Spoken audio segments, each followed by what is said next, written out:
views and opinions expressed in this program are those of the participants and do not necessarily reflect the views of BronxNet or the program underwriters.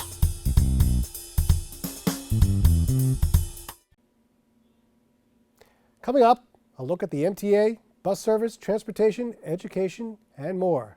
Plus free summer concerts in the Bronx. I'm David Lesh, taking you inside New York State Assembly District 81 right now.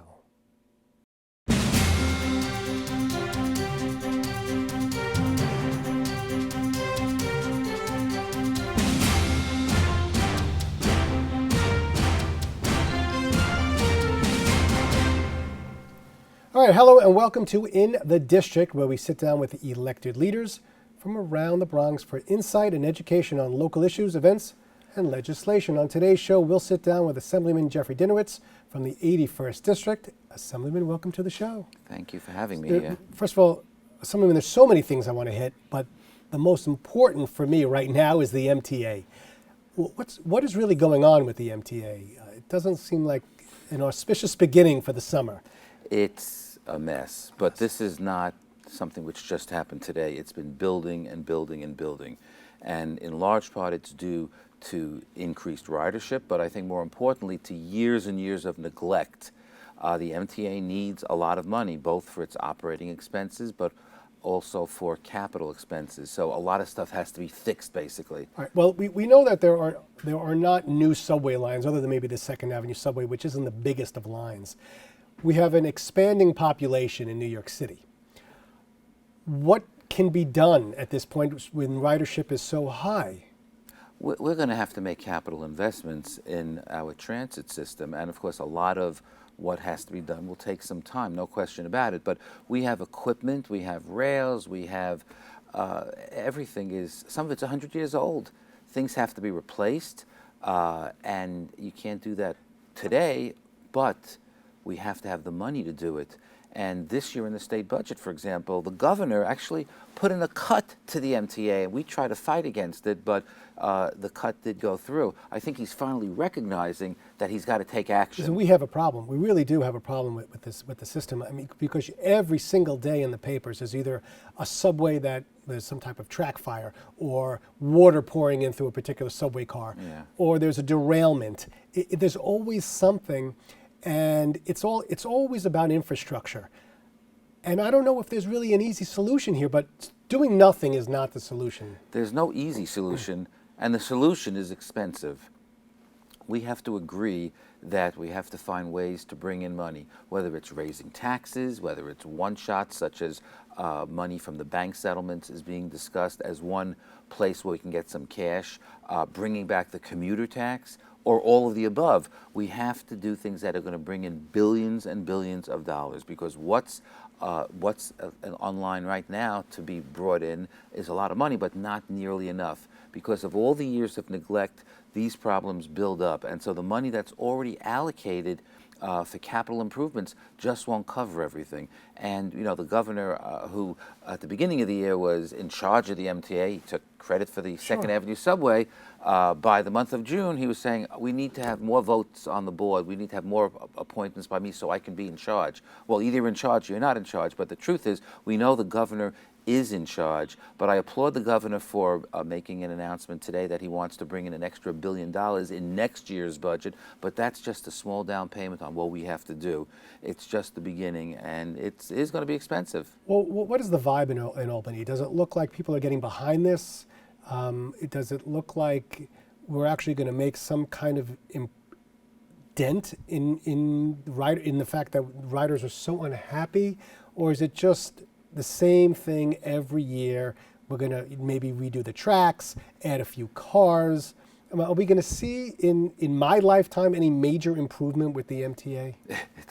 It's going to take time, but we have to start. I mean, and we have to start now. 2nd Avenue subway, what did that take? 30, 40 years to get that through? It took a long time, and you know what? That's a great thing. You know, the Lexington line is overcrowded, so now we have a new subway line in Manhattan. We have 4 stops in the richest area on the planet. That's very nice for those people who live there, and it will alleviate some of the overcrowding for the rest of the people who take the Lex line. That's great, but we need to deal with the problems that affect the entire system. And that means the old equipment, the old tracks, the old everything, they have to be fixed, they have to be replaced, and it just costs a lot of money. And then there are other issues. We want to have elevators to the subway stations on the Ls. My district, where I have several stations, only one has an elevator. We want it to be accessible to everybody. Absolutely, for those who are disabled, Yes. who can get there. I understand that the MTA wants employers to possibly look the other way when their employees are a little bit late.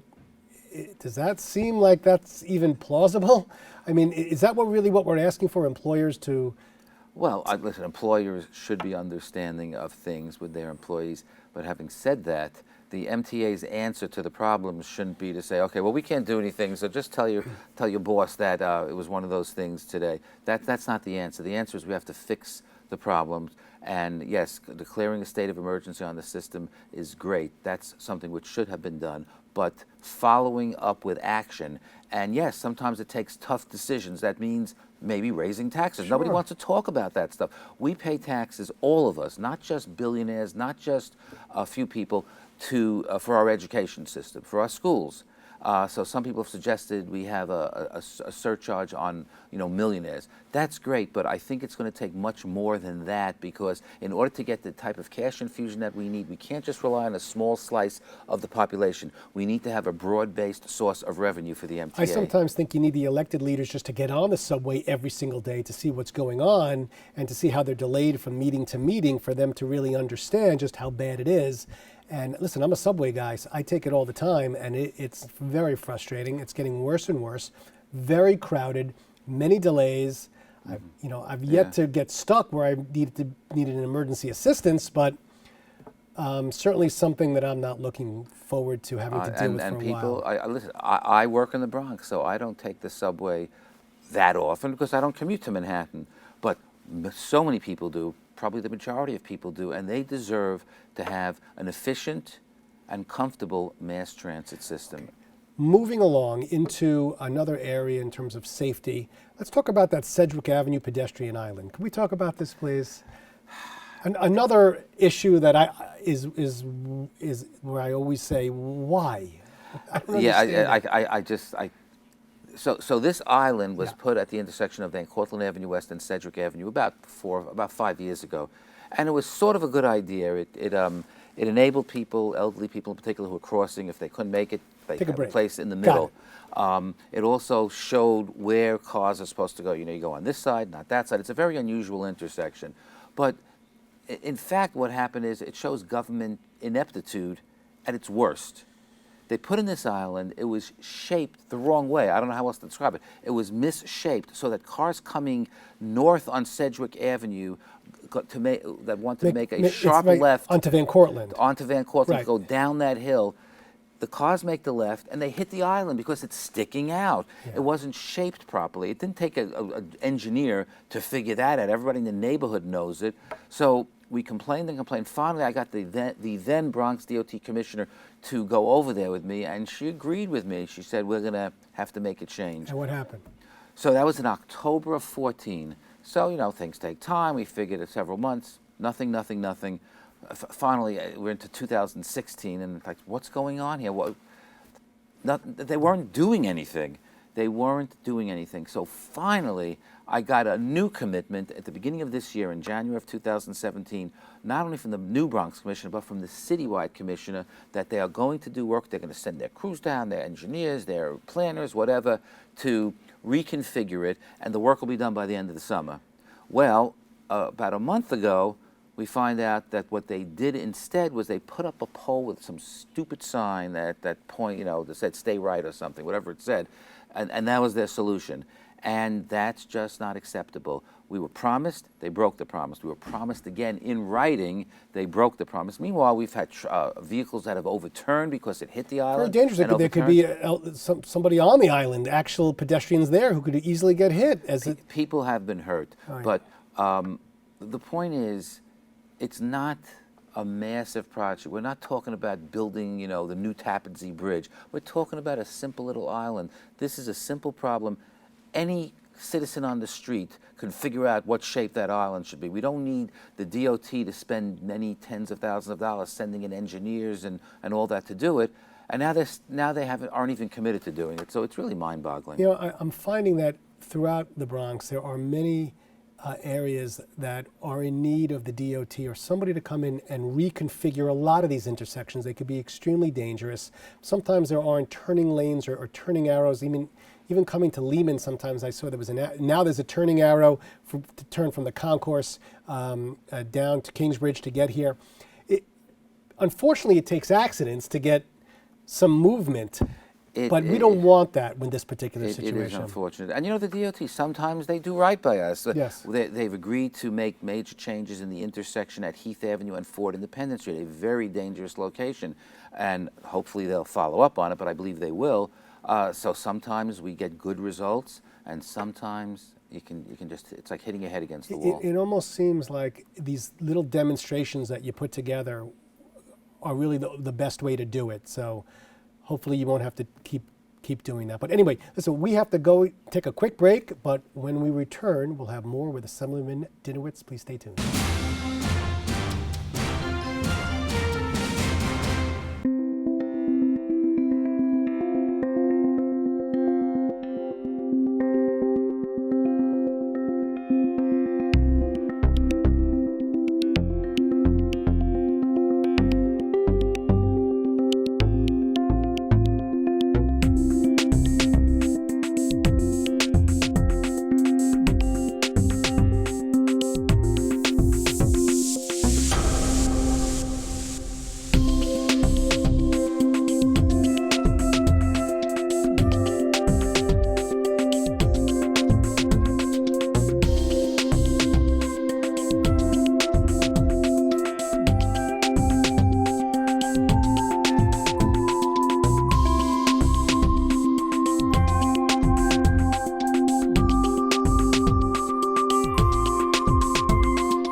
Coming to you from our BronxNet studios, 4 new shows highlighting some of the best of the Bronx has to offer.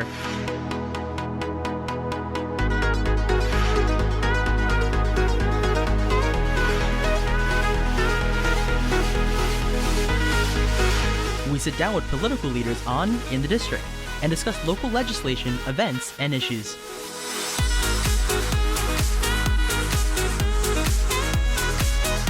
See how the community and business come together with The Bronx Now on BronxNet.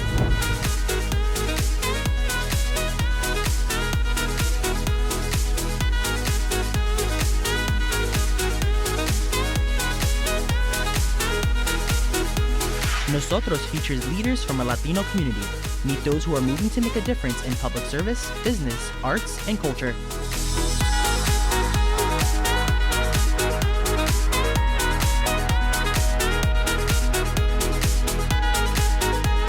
Looking for new and exciting dining experiences? Then you'll want to savor the Bronx and try new restaurants and eateries that fill the borough with delicious dishes.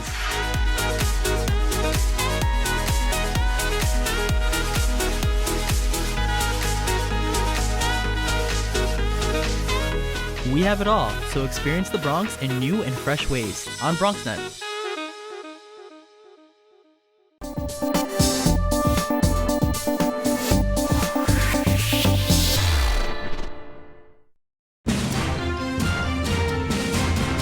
All right, we're back in studio continuing our conversation with Assemblyman Jeffrey Dinowitz of the 81st District. Let's switch gears. Schools. School's out, but is school really ever out? Let's talk about schools. Schools are never out. In my area, I think the biggest problem we have is not enough seats, overcrowding. In the northwest part of my district in particular, there's been overcrowding at every school, and of course every school thinks they have the worst overcrowding. And it is bad in a lot of them. So it's been particularly controversial in the past couple of years because of ineptitude by some people at the Department of Education. PS 24 became very overcrowded. And it was caused, in my opinion, by deliberate efforts to overcrowd the school in some cases, but also incompetence in the city losing a lease on leased space. So PS 24 is overcrowded in Riverdale, PS 81 is overcrowded, but also in Kingsbridge, PS 7 is overcrowded. When we talk about overcrowding, are we talking about 30 kids to a class, 40 kids to a class? Like what? Just so we can get a perspective of what no, we're not really talking about 40 kids. We're talking about school. Often what overcrowding means is that you have the max number of kids in the class, but that there are more classes and there's space being used that may not otherwise be meant for classes. So, like turning a cafeteria into a gym, or just yeah, using every little possible space. Every little nook and cranny. So, Okay. so PS 24, the school was built for 600 or 700 kids, and there are 1,000 kids there. Now they added a few classrooms this year, but that doesn't really solve the problem. What I have been strongly pushing, and I had recommended this probably over a year ago, is that there is a very large piece of land. It belongs to the Archdiocese. Unfortunately, the Church of the Visitation on Van Cortlandt Park South, just east of Broadway, closed, and now, and very sadly, the Visitation School closed. And that's a huge loss for our neighborhood. Absolutely. But hopefully we can turn that bad news into good news. Those two, they sit on a big site on Van Cortlandt Park South, and a school, a large school can be built there. So what I have recommended... Like a charter school or just a... No charter school. No, public school. Public school. Got to get a good public school in there. I don't push for charter schools. No, we need a public school. A regular public school, we Okay. need it. And that site happens to be sort of at the crossroads of 4 school zones. It's within blocks of the 24 zone, of the 81 zone. I think it's in the 7 zone, and it's near the PS 95 zone.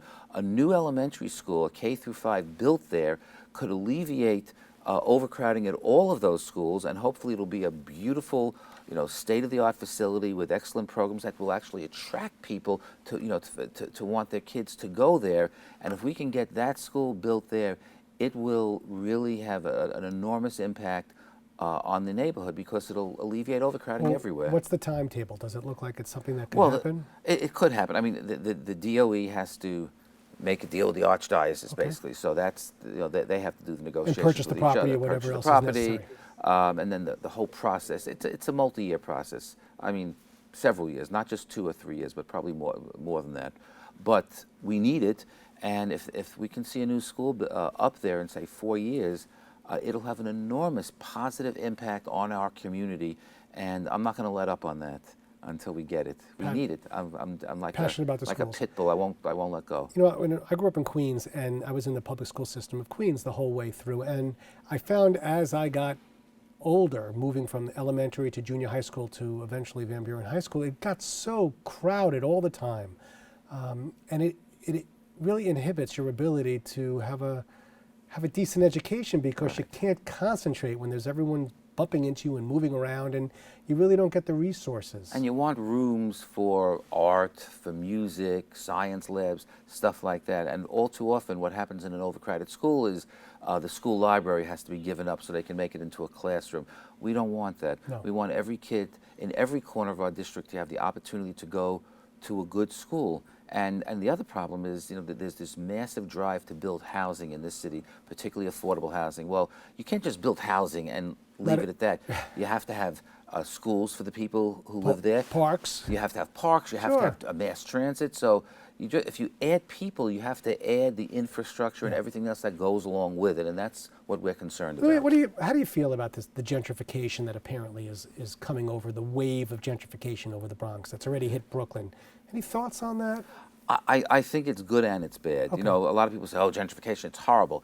It doesn't have to be horrible. The horrible part of gentrification is that all too often there are landlords, bad landlords, and there are way too many of them, who find every way to push people out so they can bring in other people who can pay much higher rents. That's the downside of gentrification, and we can't have that. But on the other hand, it's not so terrible if people with higher incomes move into a neighborhood. So we want the good side of gentrification, if we want to use that word, but not the negatives. If there are people out there who never want to see, middle-class people or professional people move into a neighborhood, I think they're wrong. But on the other hand, they're absolutely right in fearing that people who live in a community are going to be pushed out of their houses, and because it's made unaffordable. Really, it's a slippery slope, and it's a balance. And, it's finding the right balance is going to take some time. And I don't know if Brooklyn has been able to do that. Maybe they didn't do that. But certainly the Bronx has been waiting a long time to have services that the other boroughs have, Right. you know, from the Starbucks to whatever. You know, we want to get some of these things that they have in Manhattan and in Brooklyn up here.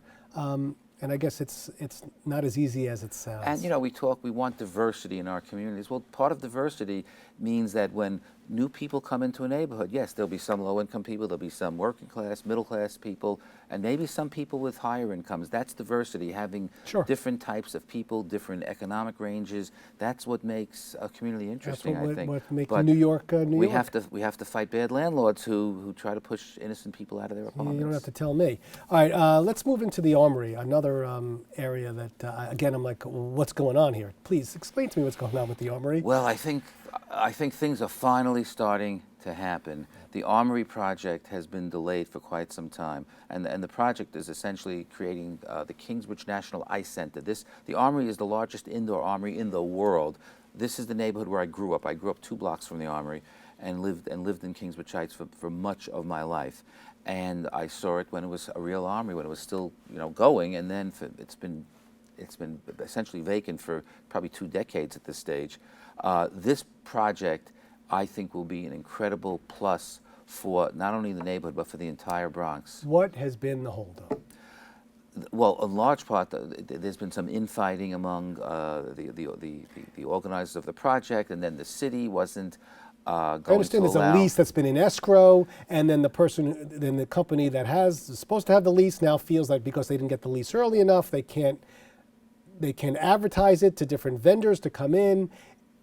I think that the city's finally allowing that to go through. The state is putting up an enormous amount of money towards the project, and the assembly also put money in the budget. The city's making sure that the lease is no longer blocked. So I believe that things are going to start to happen. When this project is completed, you'll have all these different hockey and ice skating rinks in there. You'll have community facilities in there.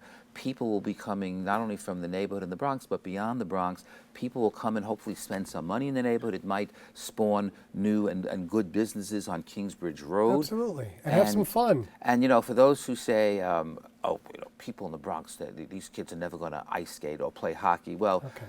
Hello, that's what they said about tennis and golf and other sports that certain people won't If participate. you That's give a lot of kids nonsense. an opportunity to play certain sports, they will play those Absolutely, and the Bronx should have that. Kids in the Bronx should have these opportunities that they've never had before, and I believe this will be a key thing in turning around the Bronx even further than it's already been turned Speaking around. of fun, let's talk summer concerts. We've got some coming up. I know you're always involved in making sure the community has a place to let some steam off during the summer. I like to do these concerts in the neighborhood. People enjoy them. I'm sponsoring 7 concerts this summer in conjunction with the Bronx Council on the Arts, and we have different groups and different types of music. We're going to do it at the Amalgamated Train Park, at Henry Hudson Park, at the Riverdale Y, and the schedule will be mailed out shortly. They're in July, and mostly in August, but also in July. Now, all these venues are outside, I assume. The right? Riverdale Y is indoors. Is indoors. Okay, And so if it 3 of them will be rains, we can still go forward with 3 that of them one. will be at the Riverdale Y. I believe there are 2 at the Amalgamated Train Park, and there's a rain location for them at Vladeck Hall. Henry Hudson Park is outdoors, so we have to have good weather that day for sure. We have to. Or those 2 days, actually. All right. Any other, things for the community in terms of coming up that we should know about for the summer? Any other wonderful things that we may have planned, or? Well, we try to pass legislation ensuring that we have cool weather this summer. It didn't get through the state Senate, but Is that like a big air conditioner for the entire Riverdale house? we want it for the whole Northwest Bronx. Anything Listen, that's I in think my Manhattan is district. entitled to that as well, so if that's really, really possible. Anyway, it's been an absolute pleasure. We expect you to come back, talk about so much more, and hopefully the MTA will be completely fixed by the time you come back. That would be great. And the schools will be in shape, and we'll talk about the Armory. Okay, thank you. All right, that's all the time we have for today. Thank you, Assemblyman Dinowitz, for joining us, and you for joining us. And you for tuning in. We hope you'll continue to join us as we go inside the districts all around our great borough. I'm David Lesh. You can catch me Tuesday nights at 6:30. Today's Verdict. See you next time.